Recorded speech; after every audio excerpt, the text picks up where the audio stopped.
Bon, écoutez, nous sommes très fiers, très heureux. C'est en tout cas au moins la deuxième fois que cette réunion se fait dans ce lieu. Peut-être certains le découvrent. Nous en sommes très, très fiers. Donc, content de vous y voir. Et puis, je crois que c'est la troisième fois quand même qu'il y a les rencontres. La quatrième, voilà. Bon, moi, je crois que j'y ai été 3 fois ou 2 fois. Et que chaque fois, elles ont été très enrichissantes, très intéressantes et ont donné lieu à beaucoup de réflexions. Donc, je nous souhaite une très bonne soirée et je suis sûr qu'elle sera excellente. Voilà, je suis très heureux de vous accueillir tous ce soir avec l'association Escale Santé, dont j'ai l'honneur près de présider. D'abord quelques remerciements. Donc remerciements à tous les participants qui ont répondu à notre invitation. Certains viennent de loin, de Bordeaux, d'Agen, de Bergerac même, et certains même des Landes. Donc ils ont fait le déplacement, ils ont pris ça sur leur temps professionnel. Je vous remercie pour ça. Je voulais aussi remercier M. Plagnol qui nous a mis à disposition cette salle culturelle des Carmes, et qui a bien voulu nous accueillir avec tout son staff technique. Donc, il s'agit de la 4e rencontre annuelle des professionnels de santé, qui porte donc sur le thème du maintien à domicile et du rôle des équipes pluriprofessionnelles. Cette rencontre fait suite à un cycle de rencontres que nous nous efforçons, et pour le moment nous tenons le rythme de faire une soirée tous les 2 ans et une demi-journée tous les 2 ans. Il y a eu 4 rencontres. La première, je fais un bref rappel, était en 2014 sur le thème de l'articulation ville-hôpital. Elle avait permis de reconnaître les attentes des professionnels en matière d'articulation ville-hôpital, de connaître les ressources du territoire aussi. Ça avait permis de diffuser des plaquettes, d'échanger des informations, donc d'échanger, c'était assez pratique pour les professionnels. La deuxième rencontre, c'était sous forme d'une soirée en 2015 sur la e-santé. Le but était de découvrir, de comprendre les enjeux de la télémédecine, toujours sur le territoire, de découvrir des outils de partage sécurisés, d'informations médicales entre le médical et le social. Ça a quand même débouché, ça a un peu avancé cette deuxième journée, puisqu'il y a eu quand même la mise en place d'une messagerie sécurisée maintenant qui fonctionne. Et il y a aussi donc l'utilisation d'outils de communication professionnelle qui se sont mis en place au niveau de certaines associations. Donc la 3e rencontre, c'était l'an dernier, sur les personnes fragiles. Ça a permis de connaître toujours l'offre de soins, mais en matière de parcours. Et ça a permis, je dirais, de montrer que la qualité, la fluidité des parcours de soins reposait essentiellement sur les professionnels et sur leur capacité à s'engager et à travailler ensemble. Aujourd'hui, on va parler toujours d'un travail en équipe, pas sur des parcours, mais plutôt autour de la personne et surtout sur le maintien à domicile. Alors vous me diriez pourquoi ce thème a été choisi ? Il a été choisi parce qu'il s'est un peu imposé. Lors de la dernière rencontre, il y a eu quelques vifs échanges au cours d'une plénière. On nous a dit que qu'on parlait toujours des médecins et pas assez des infirmières. Donc je vous avais promis de faire une soirée pour les infirmières. Donc ce soir, les infirmiers et infirmières ont la parole. On tient à notre promesse. C'est vrai que les infirmières, si on y réfléchit, elles apparaissent comme le point de départ de toute prise en charge. Et le noyau de la formation d'une équipe de soins, souvent ça part des infirmières, donc elles ont toute la place. Enfin, je ne ferai pas long. Pourquoi le maintien à domicile? Parce que le maintien à domicile, il est imposé. C'est un peu aussi le système de soins actuel, où les hôpitaux sont des plateformes. Les hôpitaux, certes, on est bien équipés en Sud-Gironde, on a quand même des services de gériatrie, court séjour, long séjour, on a des services de médecine. Mais même si les gens restent 1 mois, 2 mois à l'hôpital, les 10 ou 11 autres mois, c'est nous les libéraux qui s'en occupons. Donc le maintien à domicile, ça nous concerne pleinement. Le maintien à domicile, il est aussi de plus en plus complexe parce que les populations vieillissent, donc il y a des comorbidités. Elles sont aussi complexes parce que il y a aussi des problèmes de nouvelles maladies, des maladies chroniques, l'incidence des maladies chroniques qui rend compliqué le maintien à domicile. Et le maintien à domicile, c'est aussi complexe parce que souvent il y a des situations sociales de précarité qui fait que c'est pas facile de soigner les gens à domicile. Donc la soirée se déroulera en 3 temps. Une première, ça partira des relations professionnelles existantes. C'est un peu ce que nous faisons et ce que nous savons en matière de prise en charge en équipe pluriprofessionnelle. Ensuite, on découvrira donc des exemples d'organisation en équipe qui peuvent être pour nous des sources d'inspiration. Et j'espère que ça va nous encourager à nous aussi, à partir de ces exemples, de constituer des équipes, de modifier nos pratiques afin d'améliorer la qualité de soins des patients. Dans le même esprit que la précédente soirée, cette soirée a aussi le but de se connaître, de se reconnaître, de mettre un visage sur un nom qu'on voit ou qu'on lit d'un courrier depuis des années, et d'un moment de convivialité autour d'un buffet. Je crois que vous en avez déjà un peu profité, mais vous pourriez aussi en profiter en fin de soirée, afin qu'on puisse se connaître sur le territoire. Voilà, c'est tout pour mon introduction. Je vous dirai juste de bien remplir les feuilles d'évaluation qui sont remises avec le livret. Pour nous, c'est important d'avoir un retour sur la soirée. Ça permet pour les prochaines soirées de s'organiser, de prendre en compte vos remarques. Merci. Excellente initiative d'Escale Santé, j'ai eu l'occasion de le dire et donc je le redis ce soir ici. Peut-être que l'année prochaine, en ce qui concerne l'ARS, il faudra changer un peu les représentations, puisque j'ai d'autres collègues qui interviennent dans le Sud-Gironde, mais voilà, on verra ça en temps voulu. Donc vous m'avez demandé de vous parler, c'est le thème de cette soirée, donc des équipes de soins primaires et des communautés professionnelles territoriales de santé. Donc il y a également les plateformes territoriales d'appui, mais je passerai rapidement dessus enfin, parce que l'année dernière, nous avions déjà parlé de ces plateformes territoriales d'appui. Donc je crois qu'un des intervenants suivants évoquera l'avancée de la mise en œuvre effective des plateformes territoriales d'appui, en tout cas dans le Sud-Gironde. Donc voilà, je parlerai essentiellement. Donc ces 2 nouvelles modalités de coopération donc, qui ont été introduites par la loi de modernisation de notre système de santé du 26 janvier 2016, que sont donc les équipes de soins primaires et les communautés professionnelles territoriales de santé. Donc effectivement, les articles cités sont ceux de la loi de modernisation et ensuite il y a une instruction plus particulière qui concerne donc l'ensemble de ces modes de coopération. Alors qu'est-ce que c'est une équipe de soins primaires? Donc c'est un ensemble de professionnels de santé qui est constitué autour d'un médecin généraliste et qui choisissent d'assurer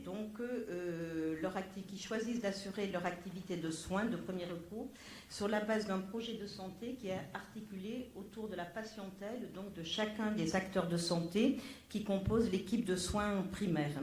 Donc c'est un mode d'exercice coordonné autour d'une patientèle et qui est à l'initiative donc des professionnels de santé. Ce qui les fédère, c'est un projet de santé qu'ils définissent en fonction des besoins qu'ils ont identifiés naturellement autour de leur patientèle, et projet de santé qui est présenté à l'ARS et qui est validé par l'ARS. À l'heure actuelle, donc, on peut dire que ces équipes de soins primaires, en fait, sont un premier maillon dans l'offre de soins premier recours. Et jusqu'à présent, on peut les assimiler donc aux maisons de santé pluriprofessionnelles qui se sont d'ores et déjà constituées, mais pas seulement. Donc, les équipes de soins primaires ont aussi toute leur existence particulière et vont se développer de plus en plus dans le territoire. Il y a au moins une initiative dans le Sud-Gironde. Alors, les équipes de soins primaires sont constituées par au moins un médecin généraliste, un personnel paramédical, qui peuvent être regroupés ou non sur un même site. Il n'y a pas forcément de bâti à la clé. Il n'y a pas de normes concernant le statut juridique pour former une équipe de soins primaires, à la différence en cela des maisons de santé pluriprofessionnelles qui donc ensuite avaient l'obligation de se constituer sous une certaine forme de société une fois que le projet de santé était validé par l'ARS, et ceci afin de bénéficier en particulier de modes de rémunération particuliers versés par la CPAM et garantissant le financement de leur coordination notamment. Le projet de santé donc, de l'équipe de soins primaires, il comprend 4 items. Il est orienté donc, vers une meilleure coordination des acteurs. De toute façon, c'est le principe de l'exercice coordonné, donc évidemment, il faut favoriser la coordination. La dimension prévention est un deuxième item du projet de santé. C'est une dimension fondamentale qui constitue un axe privilégié d'intervention de l'Agence régionale de santé Nouvelle-Aquitaine, et qui a été inscrit de toute façon dans la loi. Ensuite, la protection de l'état de santé des populations, et il y a un objectif dans ce projet de santé qui est la réduction des inégalités sociales et territoriales. Le deuxième mode de coopération, donc, ce sont les communautés professionnelles territoriales de santé, donc, qui, comme les équipes de soins primaires, émanent de l'initiative des acteurs de santé. Les professionnels de santé donc, qui la constituent donc, veulent assurer également une meilleure coordination de leurs actions et contribuer à une meilleure structuration des parcours. Les communautés professionnelles territoriales de santé formalisent également un projet de santé qui est transmis à l'ARS et validé par l'ARS. Mais la différence avec les équipes de soins primaires, c'est qu'on est dans une approche populationnelle, et donc les communautés professionnelles territoriales de santé développent plutôt une responsabilité populationnelle dans le cadre sur le principe plutôt d'une logique de projet, c'est-à-dire qu'ils ont identifié des besoins sur le territoire qui méritent une réponse particulière pour tous les intervenants, donc tous les professionnels de santé qui interviennent dans la communauté professionnelle territoriale de santé.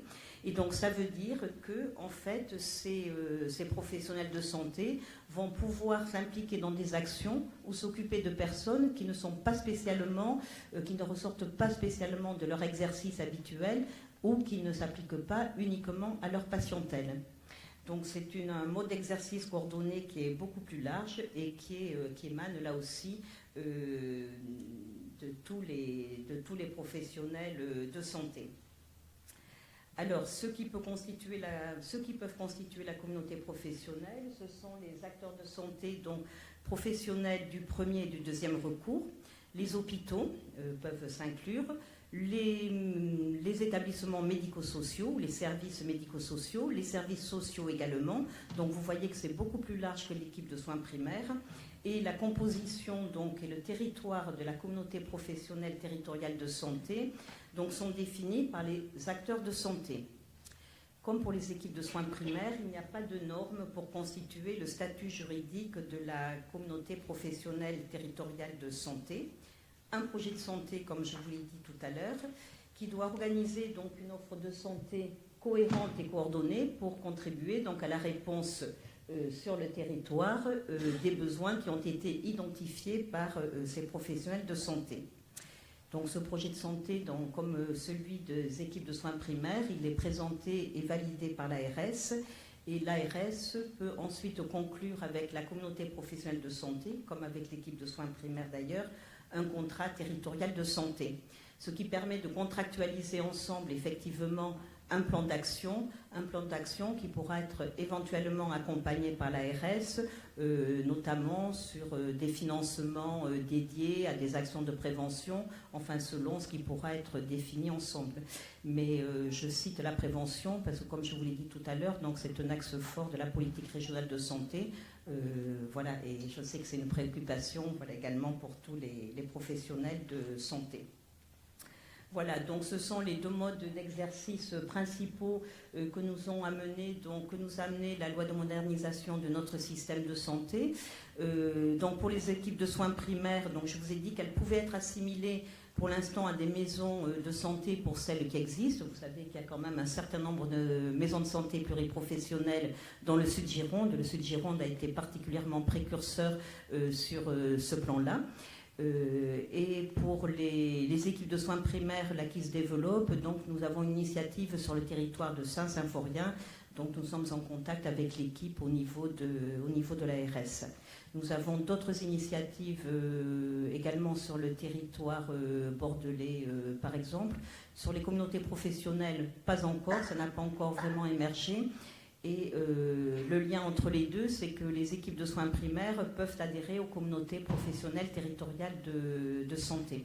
Voilà, puisque donc vous avez vu que la communauté est beaucoup plus large que l'équipe de soins primaires, mais la condition est qu'effectivement, qu'il y ait eu un diagnostic de territoire pour identifier des besoins de santé particuliers à ce territoire, spécifiques à ce territoire, auxquels la communauté entend répondre. Voilà. Merci beaucoup. Les plateformes territoriales d'appui seront évoquées par la suite. Et on a un programme assez chargé. Si vous avez autre chose à ajouter. Merci de votre attention. Merci beaucoup.